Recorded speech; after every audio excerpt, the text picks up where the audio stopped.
Bonsoir, bienvenue dans Terre d'innovation, votre magazine dédié au digital et à l'innovation. Ce soir, on va parler d'un sujet très concret quand un acteur majeur du territoire décide d'investir du temps, des moyens et de la visibilité pour soutenir l'innovation technologique locale. Dans nos territoires insulaires, l'innovation n'est pas un plus, c'est souvent une réponse directe à des contraintes bien réelles, mobilité, coût de la vie, sobriété énergétique, performance de services réalisés sur nos terrains. Quand un acteur comme EDF, au cœur de l'économie et des infrastructures de notre territoire, décide de s'impliquer directement pour faire émerger des solutions, la question c'est quels impacts concrets chez nous? C'est tout l'enjeu du prix EDF Pulse Anti-Guyane dont on va parler ce soir. Et nous recevons aussi le lauréat de ce prix, Noula, une application de covoiturage instantané accessible via WhatsApp. Donc pour en parler ce soir, j'ai le plaisir de recevoir Hervé Milia. Bonsoir. Bonsoir. Vous êtes donc responsable appui management et performance opérationnelle chez EDF. Et puis Anthony Laona, bonsoir. Bonsoir Daniel. Co-fondateur de l'application, c'est un peu une application, c'est directement accessible dans WhatsApp. Donc, Noula, pour le covoiturage, lauréat d'EDF Pulse Anti-Guyane. EDF s'engager pour l'innovation dans nos territoires, terre d'innovation, c'est parti.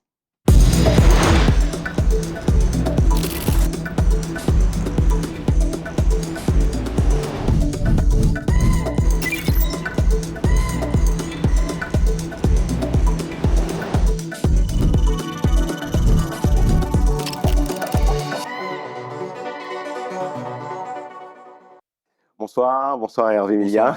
Merci de me donc, recevoir. donc je disais que vous travaillez chez EDF. Reprécisez-moi votre rôle. Alors, je suis appui performance et management à EDF, à l'état-major. Qu'est-ce que ça veut dire? En fait, aujourd'hui, je travaille à la transformation de notre unité en Martinique sur les aspects de la performance, de l'excellence opérationnelle et aussi la dynamique managériale de l'ensemble de notre chaîne managériale, donc des managers jusqu'aux managers de proximité. Très bien. Anthony Laona, bonsoir. Bonsoir Daniel. Pareil, même exercice pour vous, une courte présentation. Co-fondateur de Noula, solution de covoiturage présent en Martinique, Guadeloupe et Réunion. Et lauréat donc, du prix dont on va parler. Et récent lauréat du prix EDF Pulse. Alors Hervé, je me tourne vers vous. On va faire un focus déjà sur l'acteur EDF que vous représentez aujourd'hui. Quand EDF s'engage sur l'innovation, c'est quoi l'intention stratégique? Pourquoi EDF le fait ici en Martinique et puis plus largement aux Antilles-Guyane? Oui, en fait, le prix EDF Anti-Guyane, Pulse Anti-Guyane est né d'un constat et d'une volonté, d'une démarche utile. Donc, le constat, c'est que nous avons des territoires qui regorgent de talents, d'innovation, mais qui ont besoin d'un cadre, d'une impulsion, d'un levier et d'une visibilité pour pouvoir justement parfaire ce qui est en train d'être innové. Et puis, nous sommes partis du constat que nos salariés devaient en fait impulser cette démarche de telle manière à ce que ce soit utile sur les axes de la santé-sécurité, de la performance industrielle, de la sobriété énergétique, mais aussi de la relation à nos clients.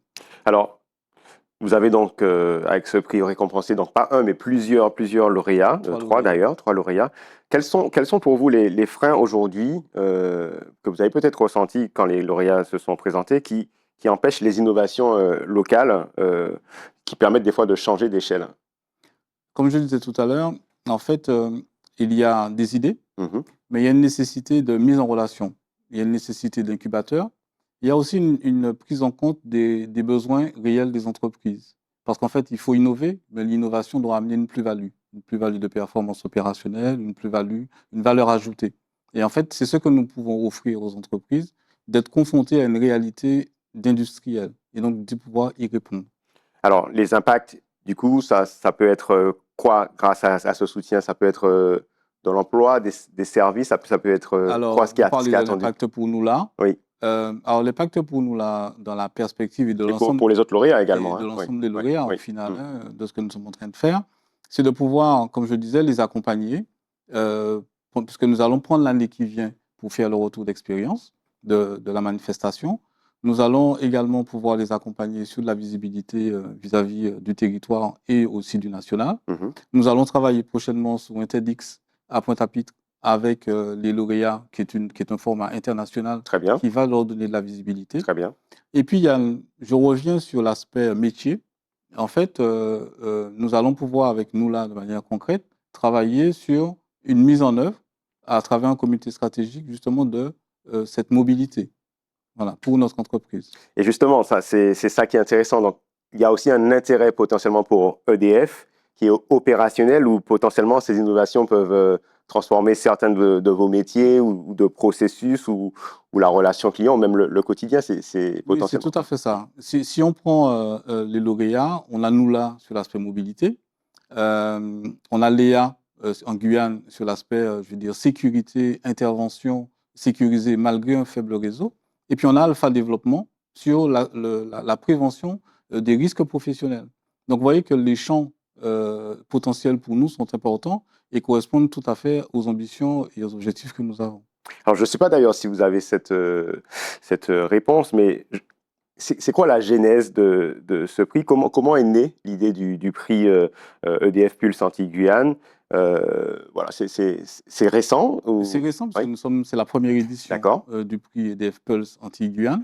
La notion du prix Pulse existe dans le groupe EDF depuis une dizaine d'années. Donc, très bien, on lance la 10e édition très prochainement. ok, Mais comme je disais tout à l'heure, l'idée pour nous, c'est de cumuler, en tout cas de juguler et de mettre ensemble un besoin de développement du territoire parce que ces entreprises qui sont dans notre écosystème prennent en compte nos contraintes. Des contraintes naissent aussi des opportunités. Et en fait, elles intègrent tout notre écosystème. Donc, elles peuvent donner des solutions qui sont beaucoup plus proches de ce que nous vivons. Oui. Donc, c'est ça, en fait, qui a motivé la mise en œuvre de ce prix. Et puis, il est important pour nous, en tant qu'acteurs engagés dans l'ancrage territorial, de participer justement à l'éclosion de ces entreprises et de profiter d'un acteur comme EDF pour leur donner de la visibilité. Vous avez des chiffres en termes de volume, de nombre de candidatures et puis de Oui, comment s'est passé le processus tout à fait. Alors, c'est un prix qui a débuté en février 2025 en Guadeloupe. Initialement, il y avait on a reçu une quinzaine de candidatures. Il y a eu 11 dossiers qui ont été sélectionnés. Après, il y a eu 5, je veux dire, finalistes. Et puis, la finale qui s'est déroulée à Fort-de-France au village Baïséa en février 26 nous a donc donné 3 lauréats.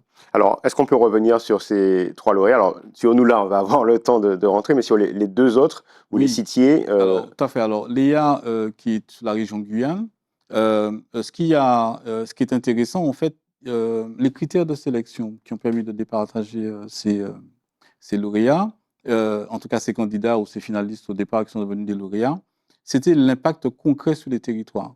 Et pour Léa, qui est un acteur guyanais, quand on prend les communes de l'intérieur et quand on regarde la faible couverture potentielle qu'il pourrait avoir du réseau, permettre à nos salariés de travailler en sécurité malgré l'absence de réseau a été pour nous, C'est ça le concept, hein, voilà. en gros, Donc, c'est une entreprise qui permet en fait de réaliser des opérations, des interventions en sécurité, d'accord, bien qu'il n'y ait pas de couverture réseau. je Donc, comprends. hors connexion. Ok, très Oui. bien. Et puis, Alpha Développement en Guadeloupe, là aussi, dans l'idée, c'est de la prévention des risques professionnels.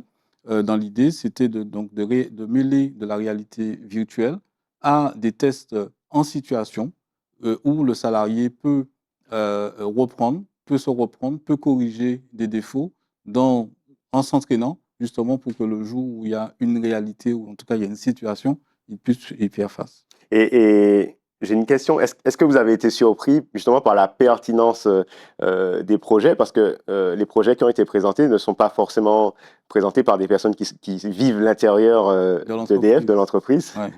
En fait, je pense que c'est d'où l'intérêt du prix, c'est de pouvoir permettre à ces entreprises d'avoir la réalité du besoin. Mhm. Parce que le cahier des charges aussi du prix euh, euh, euh, précisait les axes aussi stratégiques que nous D'accord, très souhaitions bien. poursuivre. Donc, je disais la qualité santé-sécurité, la performance, la relation à nos clients, vous voyez, la sobriété énergétique. En fait, tout ça, ces axes ont été donc je veux dire des canalisateurs en fait pour pouvoir permettre aux entreprises soit de postuler ou en tout cas de développer leurs solutions. Ok. Euh, Ça y est, il y a des lauréats. C'est quoi les prochaines étapes de l'accompagnement. Alors, vous avez parlé de la visibilité, mais de Tout à fait. l'accompagnement, de la mise en relation, des opportunités de collaboration. Alors, il y a potentiellement trois choses. Dans l'immédiat, on sera sur la visibilité, ce que nous faisons aujourd'hui. Ce qui va se faire demain à TEDx. La mise en relation aussi avec les incubateurs, parce que nous ne sommes pas seuls. Il y a une douzaine de partenaires qui étaient à nos côtés aussi durant cet événement. Et puis, dans un deuxième temps, c'est rendre concret, en fait, l'utilisation de l'application. Voilà, c'est D'accord. ça qui va nous préoccuper, nous occuper dans les quelques semaines qui viennent. Et à travers ce comité stratégique, justement, réfléchir à une mise en œuvre concrète de l'utilisation de l'application Noula. Bon, je dois maintenant me tourner vers Anthony. Anthony Laona, donc un des 3 lauréats de ce prix EDF Pulse Antilles-Guyane. Qu'est-ce que ça représente pour vous de gagner ce prix? Déjà, beaucoup de plaisir, beaucoup de fierté, une reconnaissance du travail accompli et puis du travail qui reste à faire. EDF est un partenaire majeur, un acteur important de l'économie et être reconnu comme EDF, comme innovant et répondre à une solution qui pourrait être propre, c'est toujours agréable et encourageant. Alors, on va reparler Ouais. des applications potentiellement, mais on peut peut-être rentrer dans le vif du sujet pour, si vous avez été lauréat, c'est que votre solution a été perçue comme vraiment innovante. Qu'est-ce que Noula, cette fois-ci, plus en détail? Ouais, nous là, c'est une solution de mobilité et de covoiturage en particulier. Et depuis un an, dès maintenant, nous là se trouve sur WhatsApp. On était auparavant sur une application. On s'est rendu compte que les gens utilisaient beaucoup plus WhatsApp, une application qui est utilisée quotidiennement par presque 3 milliards de personnes. Mhm. Et du coup, aujourd'hui, on est les premiers à avoir développé une solution WhatsApp. On a développé une intelligence artificielle conversationnelle. Ce n'est pas un groupe WhatsApp. Vous êtes vraiment en contact uniquement avec notre intelligence artificielle qui vous permet de faire matcher un conducteur et un piéton qui vont dans la même direction. Concrètement, voilà, concrètement, donne-moi un exemple pour que je comprenne bien. Imaginons que moi, je recherche un véhicule pour m'amener d'un point A à un point B. Qu'est-ce que je fais d'abord? Vous allez sur WhatsApp, sur le contact nous là. OK. Vous tapez votre trajet. Vous dites que vous allez aller à l'aéroport Aimé Césaire au Lamentin, par exemple. Vous êtes ici. On vous géolocalise ici, Manuel. Vous allez à l'aéroport. Et si Hervé est conducteur, par exemple, revient du Carvet et passe devant le studio à la même heure, il va dire OK, j'accepte de prendre Manuel dans la voiture et de faire un morceau de covoiturage, de faire un morceau du trajet avec lui pour le déposer à l'aéroport. OK, très bien. C'est quoi la genèse de Noula? Qu'est-ce qui vous a donné envie de créer ce service? Le constat que nous faisons tous quotidiennement des difficultés de transport et de la mobilité sur notre territoire, et j'allais dire sur nos territoires ultramarins en particulier. Vous êtes présent sur quel territoire d'ailleurs? En Martinique, on est une entreprise martiniquaise, on est présent en Guadeloupe, Ok. en Guyane et à La Réunion. D'accord. OK. Et quand vous parliez de difficultés, c'est quoi ces difficultés que vous aviez identifiées? Que j'ai identifiées, les embouteillages. Et Ok. les embouteillages, ils proviennent de plusieurs choses. Transport public et des transports en commun qui peuvent être défaillants, qui sont encore en cours d'infrastructure ou qui sont encore en train de se développer. Un autosolisme, c'est-à-dire le fait que les personnes sont souvent seules dans le véhicule. Quand on est dans les embouteillages, on regarde à droite, à gauche autour de soi et on voit qu'il y a souvent une seule personne dans le véhicule. D'accord. Pour faire des trajets qui sont souvent très similaires. Je parle par exemple sur du domicile-travail. OK. Aujourd'hui, quelle est votre perception justement de cette innovation? Est-ce que vous pensez que les populations en Martinique, en Guadeloupe, en Guyane, à La Réunion sont matures? Est-ce qu'elles comprennent déjà le concept ou est-ce qu'il y a un enjeu de vulgarisation et d'ailleurs potentiellement cette visibilité que vous aurez va vous permettre de conquérir peut-être les cœurs Et de changer les comportements. et changer les comportements? Non, bien sûr, mais on a besoin de changer les comportements. De manière générale, le covoiturage n'est pas quelque chose encore qui est établi dans nos actes quotidiens. Tout le monde connaît le mot, tout le monde est relativement OK avec le principe et tout le monde trouve ça bien avec effectivement plein d'avantages, mais on n'est pas encore assez nombreux à le pratiquer, notamment en termes de conducteurs.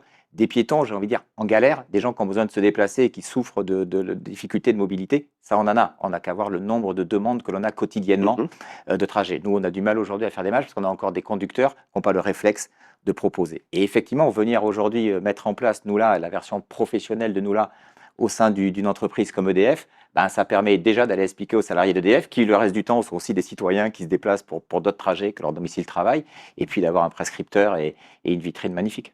Alors, y a-t-il un modèle économique, et notamment pour ceux qui rendent service, donc les conducteurs, comment ça se passe? Absolument. Le piéton rémunère le conducteur, et le conducteur aujourd'hui, lorsqu'il propose un trajet, on a créé le système des bornes. C'est exactement le même système que les miles dans les cartes de fidélité que vous connaissez des compagnies aériennes. Ça vous permet d'accumuler des bornes qui sont ensuite, vous pouvez ensuite les échanger contre du pouvoir d'achat, contre des bons d'achat dans des magasins ou Donc dans des avec des enseignes qui sont partenariats. partenaires. D'accord. Donc on arrive avec notre petite solution à essayer de résoudre en partie, avec toute humilité, une brique de la mobilité et peut-être aussi de la vie chère en redonnant du pouvoir d'achat. Covoiturer régulièrement, c'est 80 à 100 euros de revenus nets mensuels. OK.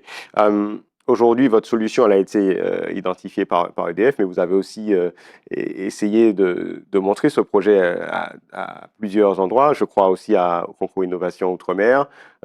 Quels sont les retours et aujourd'hui, quels sont les principaux défis qui sont devant vous? Alors, il y en a plusieurs. Oui, effectivement, on a été lauréat de Innovation Outre-mer en décembre, fin novembre 2025 à Station F à Paris. On était ravis de ça parce que c'est un concours qui nous a donné une énorme visibilité. Aujourd'hui, nous, on implante la solution professionnelle en entreprise qui nous permet dans différents acteurs, que ce soit à La Réunion, en Martinique et en Guadeloupe, déjà parce que les entreprises sont aussi sensibilisées aujourd'hui au plan de mobilité employeur, au fameux forfait de mobilité durable. On a aussi une communication à faire via directement les individus et nos citoyens. Absolument. Et aujourd'hui, mis à part ces défis-là, est-ce qu'il y a aussi des défis sur enfin, continuer à développer l'application? D'ailleurs, c'est une équipe qui est où? On est deux donc cofondateurs, effectivement. Mon associé qui vivait à l'époque en Martinique D'accord. vit aujourd'hui à la Réunion. OK. Et autour, oui, il y a 8-10 personnes qui travaillent soit sur l'aspect développement, soit sur l'aspect marketing, soit sur l'aspect commercial avec nous. Ouais. Qu'est-ce qu'il faut comme compétence pour lancer un service comme ça? De la résilience. Ouais. Vous attendez une compétence technique, je crois qu'il faut plutôt des compétences humaines. Il faut plutôt beaucoup de savoir-être D'accord. plutôt que du savoir-faire. Non, trêve de plaisanterie, bien sûr. Il faut des compétences entrepreneuriales, éventuellement, que ça soit financière, technique ou commerciale, mais beaucoup de résilience. Comment vous vous projetez? C'est quoi l'ambition que vous placez aujourd'hui pour nous là? Nous, là, aujourd'hui, est en recherche de levée de fonds. OK. C'est-à-dire aujourd'hui, on a défini un plan d'action, un plan de développement. Et la trésorerie étant le nerf de la guerre, nous, on recherche aujourd'hui à lever des fonds. On arrive dans un contexte international qui n'est pas simple sur le sujet, où malheureusement, les sujets de mobilité et de transition écologique, me semble, sont repassés un peu au second plan par rapport à une géopolitique un peu étrange que nous vivons depuis quelques semaines et quelques mois. Néanmoins, on est en recherche de levée de fonds. Et vous parliez tout à l'heure, vous posiez la question, je crois, Hervé, quelle était la difficulté pour les entreprises ou les startups en Martinique ou de manière générale pour se développer? Bah, c'en est une. L'argent, c'est le nerf de la guerre. Oui. Ben, oui, enfin, vous êtes suffisamment au courant de l'innovation et sur le sujet. Ça reste un des problèmes, effectivement. On arrive à trouver les premiers fonds pour réaliser une première étape, pour tester son épreuve sur le marché. Mais sur le deuxième, on est un des rares en Martinique territoire à ne pas bénéficier d'un fonds d'investissement et un écosystème autour des entrepreneurs martiniquais qui pourraient, j'allais dire, jouer le jeu et aider les startups martiniquaises, tout simplement les ont travaillées. On a juste besoin de signer des devis et de faire du chiffre d'affaires comme toutes les entreprises. Très bien. Pour les utilisateurs personnels, mais aussi les entreprises qui seraient intéressées par le service, comment on fait pour découvrir ce service? Sur le site internet, nous, tradionla.com, il y a un QR code. En flashant le QR code, vous importez le contact directement dans votre téléphone. Ça vous permet de l'utiliser. C'est particulier, classique. OK. Pour l'entreprise, c'est me contacter, tout simplement, contact@noula.com ou anthony@noula.com. Et après, je rappelle rapidement et on échange après sur les besoins, puisque sur la solution entreprise peut être complètement customisée. C'est quoi pour qu'on comprenne, qu'est-ce qu'une entreprise en quoi une entreprise peut être gagnante en ayant un partenariat avec vous? Aujourd'hui, les entreprises doivent réfléchir. Alors, elles ont l'obligation légale de réfléchir à la façon dont elles font venir leurs salariés sur leur lieu de travail. Très bien.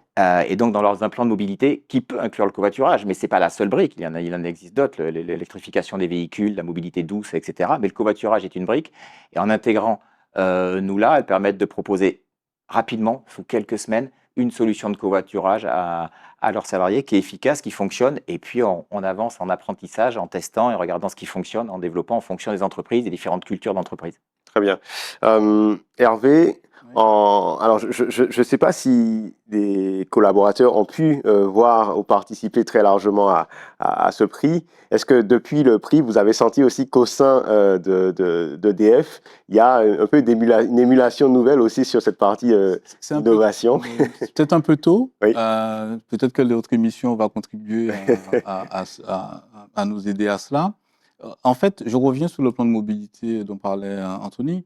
Effectivement, nous avons travaillé sur un plan de mobilité entreprise. D'accord. Et nous avons été heurtés quand nous avons voulu avoir les briques, transport collectif et covoiturage. Nous avons été heurtés à cette réalité.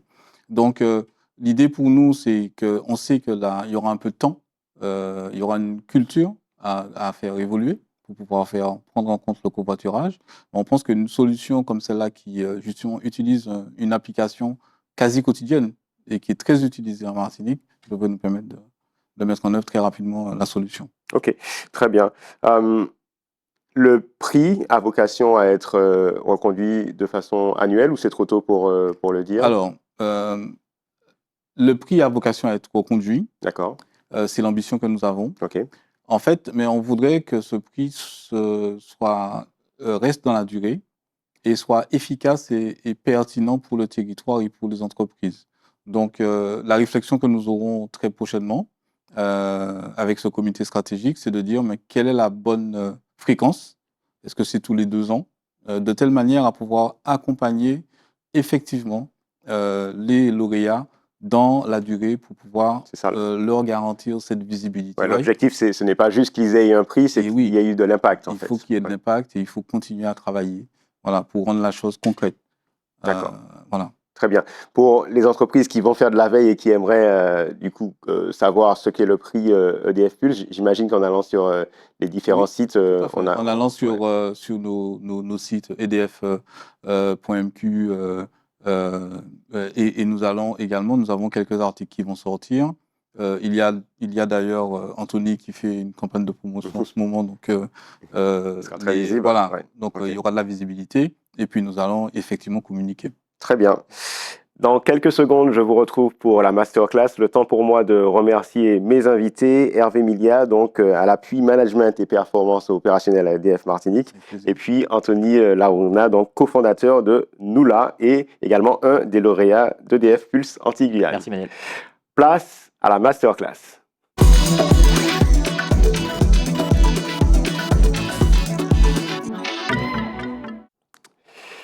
Bienvenue dans cette masterclass. On a pu voir un exemple de solution pour la mobilité avec Noula, ce service de covoiturage directement accessible via WhatsApp. Et ça m'a donné une idée pour cette masterclass, une fonctionnalité qu'il y a dans une application que vous connaissez forcément, que j'aime beaucoup utiliser. Donc, moi, quand je suis en voyage, forcément, j'utilise beaucoup plus une application qui s'appelle Google Maps, qui me permet de me repérer pour mes itinéraires, que je sois en mobilité, donc en voiture, ou à pied. Et un cas qui peut être très intéressant, c'est quand vous êtes dans un pays où vous n'avez pas forcément le forfait mobile qui vous permet de consommer de la data, donc en 4G ou en 5G, et que vous aimeriez quand même avoir accès à une carte interactive. Et c'est là que la fonctionnalité que je vais vous présenter est intéressante. Cette fonctionnalité, c'est la fonctionnalité qu'on appelle plan hors connexion dans Google Maps. Donc, je vous ai fait des captures d'écran. Ici, c'est une capture d'écran de mon téléphone. Imaginons que j'ai un voyage prévu à New York. Je vais simplement taper dans mon application, sur mon téléphone, donc sur smartphone, donc sur un téléphone Android ou un téléphone Apple. Donc, il faudra télécharger pour le coup Google Maps sur Apple. Et en tapant New York, je vais avoir la possibilité, en cliquant en bas à droite, de faire plus et d'avoir, c'est en bas de mon écran, vous ne voyez pas forcément, mais c'est marqué télécharger un plan hors connexion. Et c'est ça qui est fascinant, en fait. Vous allez pouvoir décider le plan que vous voulez télécharger et auquel vous pourrez avoir accès hors connexion. Donc, vous allez avoir la possibilité de jouer sur la carte pour choisir peut-être l'ensemble des quartiers dans lesquels vous allez vous balader, notamment à pied ou à vélo. Et une fois que vous aurez choisi cet emplacement, vous allez pouvoir cliquer sur télécharger. Alors, ce qui est vraiment génial, c'est qu'en fait, la taille la taille de la carte est vraiment énorme. Donc là, vous voyez, je suis sur New York et j'ai tout New York, j'ai l'aéroport, mais j'ai aussi j'ai Manhattan, j'ai toute cette partie qui m'intéresse. Et une fois que j'aurai téléchargé, comment on fait pour retrouver son plan hors connexion? Vous allez simplement cliquer sur votre photo de profil en haut à droite et en cliquant sur cette photo de profil, vous allez avoir la possibilité de cliquer sur un onglet avec les plans hors connexion. Okay? Donc, ça prend un certain nombre d'espace sur votre téléphone, en général 400 mégaoctets, mais l'intérêt, c'est que, en fait, à partir de cela, vous allez pouvoir vraiment utiliser votre carte sans connexion. Et quand je dis sans connexion, c'est la possibilité de zoomer à des tailles de rues ou de numéros. Donc, vous n'êtes jamais perdu, vous vous retrouvez au niveau des rues, des numéros, etc. Voilà. Donc, moi, c'est vraiment une application que j'aime beaucoup utiliser. À chaque fois que je pars en voyage, je télécharge voilà, mes plans, ce qui me permet, finalement, même si je n'ai pas de connexion ou même si je perds la connexion, de pouvoir finalement profiter et ne jamais me sentir perdu et même de comprendre où je suis, d'avoir des informations. Voilà. J'espère que cette petite astuce vous a plu. On a fait aujourd'hui une belle émission sur l'innovation et aussi sur la mobilité. Terre d'innovation, c'est donc terminé pour ce soir. Merci à David Torres, merci à Johan Constant pour la réalisation. Je vous donne rendez-vous lundi prochain à 20h10 ou à 23h30. Et puis d'ici là, restez connectés sur les réseaux sociaux de Zitata. Bye bye.